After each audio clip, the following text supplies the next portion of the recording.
పెళ్లి అవ్వడం లేదా? సుబ్రహ్మణ్యుడి ఆలయంలో ఇలా పూజలు చేయండి. సుబ్రహ్మణ్య షష్ఠి తిథిని హిందువులు గొప్ప పండుగగా జరుపుకుంటారు. ఈ రోజున చాలా మంది ఉదయాన్నే దేవాలయాలకు వెళుతుంటారు.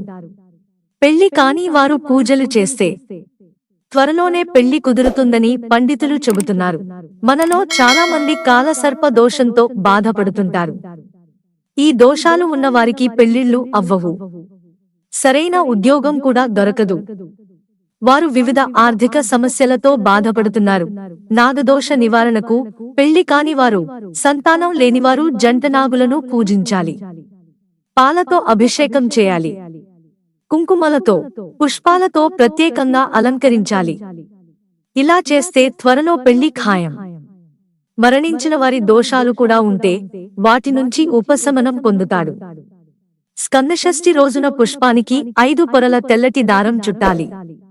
5 శుక్రవారాలు లేదా 5 మంగళవారాలు ప్రత్యేకంగా పూజలు చేయాలి. ఇలా చేస్తే నాగదేవత అనుగ్రహం కలుగుతుందని జ్యోతిష్యులు చెబుతున్నారు. పుట్ట దగ్గర నల్లని చీమలు ఉంటాయి. అక్కడ చక్కెర సమర్పించాలి.